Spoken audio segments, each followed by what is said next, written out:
stroke top end of my thigh is locking in the equivalent on the other side of the hips there. Yeah, and I'm putting all my weight on there. So when I now ask Wayne to shrimp away, he can shrimp, but I'm going to follow him. Or even worse, I lock him in. I'm locking him in. Next thing he's going to do is bridge, and yeah, he can lift me, but he hasn't got rid of me. He can try pushing me away with his frame, but you know, I'm still here. So I want you to do exactly what I'm doing here. So my hip bone, this hard bit here, is connected with his hip bone. It serves the same purpose as my knee did, but I'm replacing it with my hip. And my elbow is still the same. And if you want to hug in here, that's fine. I'm not doing anything really with this hand. We're going to learn that later.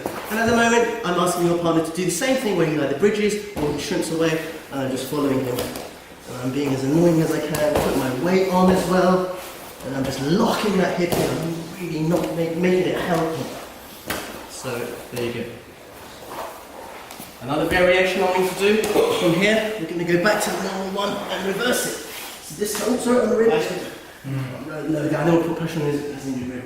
So now we're here, but the same purpose. My hip bone is connected to his hip bone, my elbow is wedged in tight, so I'll ask your partner again to move around.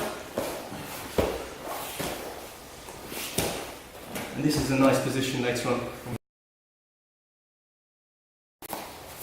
Underneath, isolating the arm, and I'm very high up. I'm on his chest. Okay? There are escapes from here, but just go with me here at this point. See where I am? I'm much higher up his torso. Okay? And what I'm doing, I'm raising his arm up high, and I'm locking down his shoulder here. My feet are spread out like this. Don't do this, because you'll bring on stable. Here. Don't bend over too much here. Equally, don't take your weight off too much here, you can escape. Now ask your partner to use his hips to try and escape as much as you can. Just follow him around. Now, if you start bending too much like that, he could swing his leg over and try and grab you, so watch out for that. So you should be over his foot. This time, instead of facing him, I'm having my arm underneath his head and just knees square. So I'm as perpendicular as I can. There are various ways to immobilize this shoulder, but essentially, probably the easiest way is because it carried on from our warm-up, is palm to palm grip and pull it in. And then ask your partner to do the same, just move around. See how his back is flat to the ground, his top half is flat. Okay.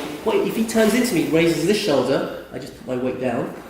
If he turns away from me, raises this shoulder, see how he raises it? I just put my weight down again.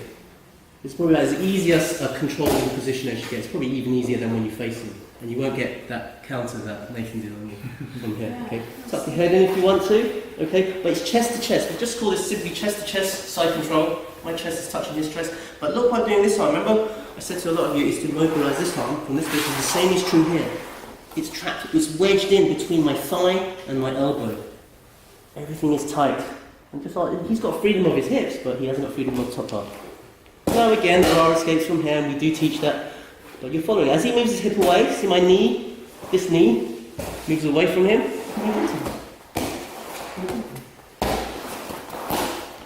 Remember, just to finish this off, before I do. I'm hugging him closely. Okay? My knee is touching, and it will always touch him, and you try and always maintain contact with his hip bone. My elbow is on his hip bone. And if you have a hand free, good, you can also cup here. Now ask your opponent to move his hips or his shoulders. Now, what happened is, he can only move either hips or his shoulders. Unless he's like, got a spring on his back, and can bounce. I'll show you what I mean. So, when Wayne wants to escape, he'll shrimp out. As he shrimps out, see what happens then. Good, see, my elbow is opened up. I don't want that, so if you go back in again. So as I feel him shrimp, I lock him down the bottom, so he can't. Now, maybe he wants to turn his shoulders. I lock in here. So I am tensing and putting more emphasis on one side more than the other, depending on how he escapes. This is the micro movements. Frame into me. See, we talked about frame last week. So you see how it's turning. Yeah, it just, no matter how strong you are, if you can face your opponent, you have the chance to escape. So with the crossface, we drive our shoulder and make him face away. Now it doesn't matter if he frames, doesn't really do anything. Because when your head is turned that way and you're trying to push someone that way, it's very hard compared to doing that. So I'm going to play with that next week. Thank you.